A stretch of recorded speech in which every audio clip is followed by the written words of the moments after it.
Hello, my friend, Coach Heiko here from Trinity Growth. So, listen, today we want to talk about self doubt because self doubt is a problem that we all suffer from time to time. Even though sometimes you see people like maybe actors who always seem to be confident, always seem to know exactly what they have to say. People are loving them, and it just seems like there's not even a little scratch in their personality. Well, the truth is that we all suffer from self-doubt at some points in our lives. It's just a normal thing.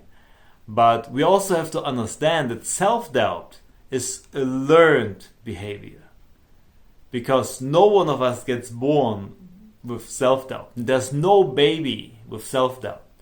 As babies, we're just happy, crying around, being joyful, pooping a little bit, crying a little bit, but basically just having a good time and joy. We are open, we are vulnerable, and there's no self-doubt there.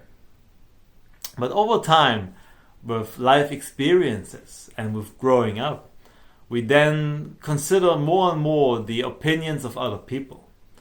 And we wonder how we are supposed to be. If they are judging us, who are we supposed to be for them so that they like us? And then we start to question ourselves. And this questioning, the self-talk process that we are starting then, this is what creates the self-doubt. Because let's just go back to the baby example. What does a baby do? Let's just say baby wants to stop crawling and start walking. So the baby starts to get up, falling down again. Starts to get up, falling down again. And it maybe takes, a couple of days, takes 100 times falling down before the baby can even stand or even taking the first steps. But what does the baby do? Does the baby sitting there and say, I just can't do it. I tried it so many times, it just didn't work out. Maybe I'm not a walker. Maybe it's time to get a wheelchair. No, of course not. The baby is just trying it again, and with joy, looking forward to walk, looking forward to stand up and being able to walk. There's no self-doubt there. So we really, and also like a baby always gets encouraged by their parents, right? But over time, when you grow up, that encouragement doesn't always last, and sometimes you even get punished for things that you do.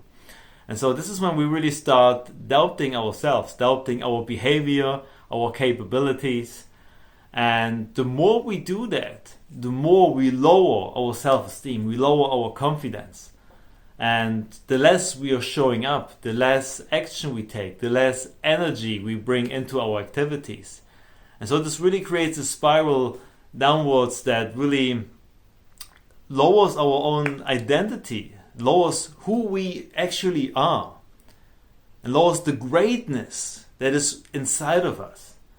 And we're literally putting it away, trying to hide. But this is not who we are meant to be, and this is not how we have to live. So what can we do about it? The first thing is you need to understand what your beliefs are. What do you believe about yourself? What are the things that you are questioning about yourself? What are things where you're saying like, I just can't do it, I'm not good in that, or people don't like that about me, or if I would do that, then people would judge me. What are these things for you? What do you believe about yourself? What is holding you back? What is limiting you? Once you figure that out, then you can take the next step and think about what is actually your self-talk around that. What are you saying to yourself? What do you say to yourself to talk yourself out of doing something? I would do that, but I don't know, maybe, what if they judge me? What if they say no? What if I get rejected? What if I fail? All these kind of things. What are you saying to yourself? What is lowering your confidence? What is holding you back? Really get specific about that. And then ask yourself, is that actually true? Is that really based on reality here? And yes, maybe there's some truth to it. Maybe you failed at something at some point in your life. But does it still mean that you have to fail now? And even if you do it again, isn't that also a reason to grow? Like when you go to the gym, you're working your muscles until you fail. Why? Because that failure leads to growth. It makes your muscle grow, and next time you can do more reps. You can take on more weight. And the same is for our personality, for our mindset, for our mental muscles. It's the same principle. And it's the same like the baby trying to stand up again and again and again. You know, it's really that mindset that we bring into it. You can always say like, oh, I failed, it's not for me, it doesn't work out. But this is disempowering, this is lowering who you really are. But if you put yourself back into that state of being a baby, it's like, yeah, okay, maybe I failed this time. Next time I'm going to be better. And you're building yourself up. Instead of talking yourself down, talking yourself out of it, you're talking yourself up, you're motivating yourself. You're empowering yourself and take action from that. Which also then is the next step, taking the action. And really doing things that build you up, that show yourself that you can do it, that you can at least grow, that you make progress. And then celebrate that progress. Give yourself a reward for that. Even if you failed. Real failure is only when you don't do it. When you talk yourself out of it. When you take the action, even though it didn't work out the way you wanted to, you learn from it. Because every failure is actually the best learning you can have. Because let's be honest, you had potentially some event in your life where you did something for the first time and you nailed it. And yeah, you were joyful, you were happy. But you also didn't really take it seriously because it was easy for you. But if you fail at something, then it's when it gets important. This is when you focus on it. And this is when you can get the most out of it, the most learning, the most growth. So I actually embrace failure because this is the best way for me to step up my level, to raise my standards, and to expand who I am. Risking failure is also stepping over your boundaries, creating a new level for yourself, breaking your limitations, and stepping up the game. And I can tell you what you get out of that is so incredible, such an incredible, powerful feeling that will last for a lifetime. And you're going to create stories that you're going to love to tell to others. And that you can also use to teach others how you did it. And this can be inspiring.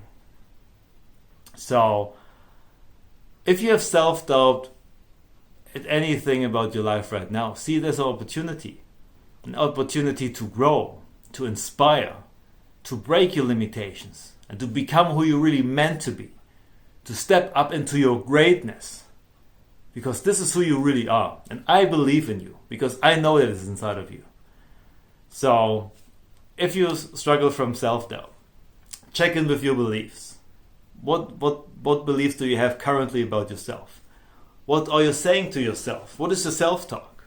What are you doing? What are you saying to yourself to talk yourself out of it? To lowering your confidence? And how can you turn it around? And then once you did that, take action. Do something to build yourself up. You know, like when you go to an interview or maybe on your first date, don't just try figure things out, or what could she potentially say and what do I say, or something like that, and go into the conversation like that, because it doesn't work out. And if you're stuck in your head, you're dead.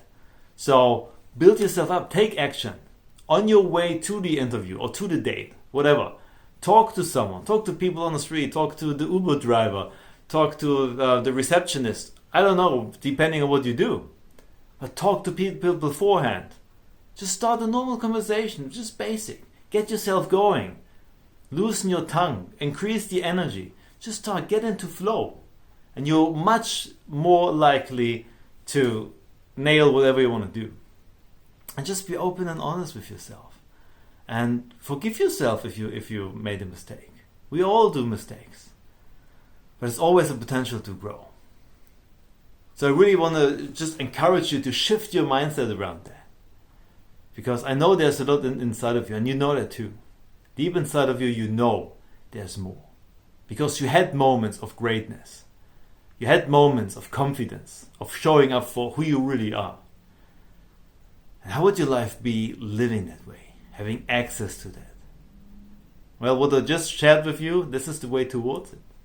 And of course, there are many other ways to to get faster there, to really build up your confidence on an incredible maximum level. But this may be something for another video. Also, if you really need help with that and you're really ready to push through and to step to the next level, then really feel free to reach out and we're going to make that happen for you. But for now, if you struggle with self-doubt, just do those points that I mentioned in the video. And you will see that things are going to change. And remember that self-doubt is a learned behavior. It is not a part of yourself. You just learned that. It's just something that happened over time, from maybe people judging you, maybe from some events that happened, maybe even some things that you adapted from other people, or simply by talking yourself into it yourself. So really just get clear about that and get rid of all this baggage. You don't need it. You know who you are. So stand up for yourself. Be true to yourself and embrace your life. I believe in you, my friend, and I really appreciate you for watching this. So I'm sending you lots of love, light, and appreciation. And I see you next time.